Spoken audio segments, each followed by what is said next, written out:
आता सध्या आपण आहे बामनोली, तालुका जावळी, जिल्हा सातारा। हे जे पलीकडचं पाहतोय ते माननीय मुख्यमंत्र्यांचं जे दरेगाव आहे, ते दरेगाव ह्याच तलावाच्या पलीकडच्या बाजूला आहे। आणि ह्या साईडला इकडे तापोळा आहे, जे महाराष्ट्राचं मिनी काश्मीर म्हणून ओळखलं जातं। हा अतिशय सुंदर आणि निसर्गरम्य असा परिसर आहे। हे खरंच महाराष्ट्रातलं मिनी काश्मीर म्हणून ओळखलं गेलं पाहिजे आणि ते खरंच आहे।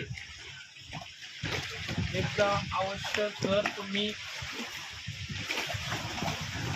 कास पठारावरती आला, कास पठार जर तुमचं फिरून झालं तर नक्की बामनोलीला भेट द्या। इथे तुम्हाला बोटिंग मिळेल, स्वादिष्ट आणि रुचकर खायला मिळेल। खरंच अप्रतिम ठिकाण आहे।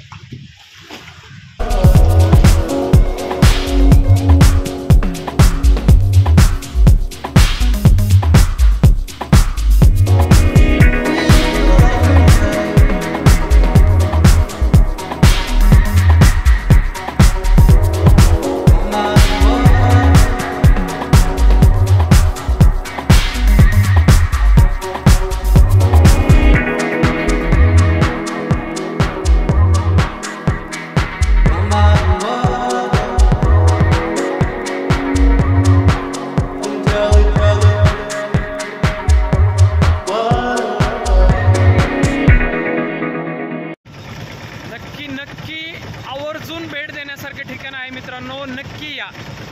खूप छान। काय म्हणशील दीपक? खरंच इकडं आले का असं वाटतं की आपण जो पर्याय निवडतो कोकणातला, हे कोकणच आहे।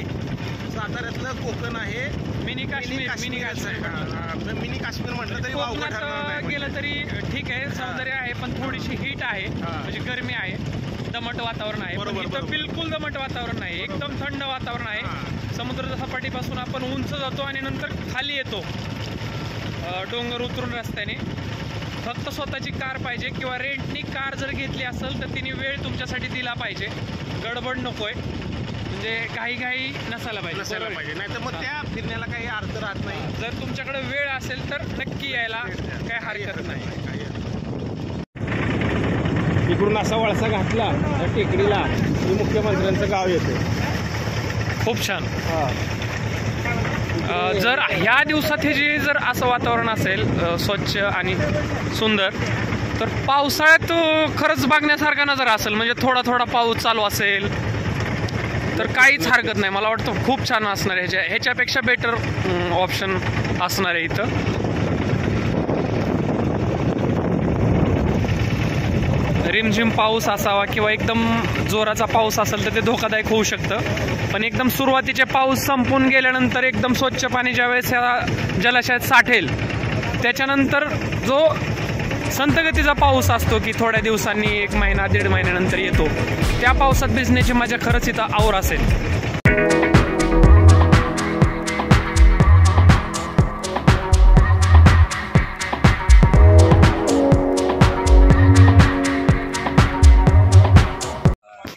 बामनोलीवरून आता आपण दत्त मंदिराला आलो आहे। दत्त मंदिराजवळ आपल्याला 1-1.5 तासाचं पॅकेज घेतलं असेल। एकूण 6 जण आहेत। तर आता दत्त मंदिरात दर्शन घेऊन परत बॅक टू बामनोली, त्याच्यानंतर आपण तापोळ्याला जाणार आहोत आणि तापोळा टू महाबळेश्वर आणि नंतर पुणे।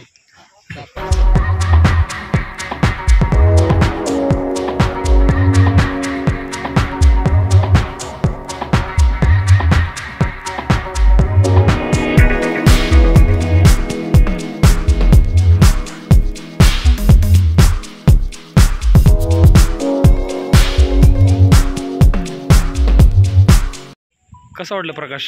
आता बामनोलीवरून आपण इथे आलोय दत्त मंदिराच्या इथे, कसं वाटलं एकंदरीत? बामनोलीवरून दत्त मंदिराकडे आल्यानंतर या ठिकाणी अत्यंत शांत वातावरण आहे, खूप थंड असं वातावरण आहे। या ठिकाणी पॉझिटिव्हिटी, कोणताही गोंधळ नाही, कुठे काय म्हणतो आपण त्याला, कचरा नाही आहे, काही नाही आहे, स्वच्छता आहे खूप। आणि असं आणि तुमचं बोटिंग पण होतंय, निसर्ग आहे, निसर्ग पाहून होत आहे। म्हणजे कास पठार प्लस बामणोलीचं पॅकेज घ्यायला काही हरकत नाही मला वाटतं. कास पठार प्लस बामणोलीचं पॅकेज तुम्ही अवश्य घ्या. कास पठारला जाण्यापेक्षा बामणोलीला या.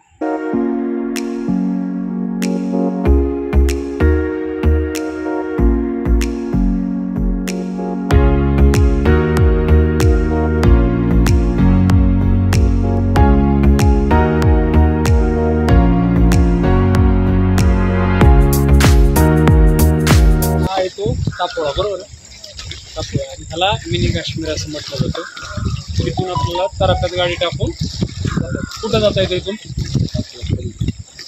आपल्याला 32 किलोमीटर म्हणजे इथून पलीकडे 32 किलोमीटर महाबळेश्वर आहे. जर बाय रोड गेलं तर किती जातं 65. बाय रोड गेलं तर 62 किलोमीटर आहे. आणि जर तराफ्याचा वापर करून आपण तापोळ्याला गेलो तर आपले जवळजवळ 30 किलोमीटर वाचते. आणि खूप अप्रतिम सुंदर हे पर्यटन स्थळ तिकडं. फक्त लोकांना माहीत नाही, कमी नेटवर्क किंवा पब्लिसिटी नाही आहे त्या लोकेशनची. त्यामुळं खूप पर्यटनाला वाव असून सुद्धा पर्यटन इकडं वाढलेलं नाही आहे. बरोबर.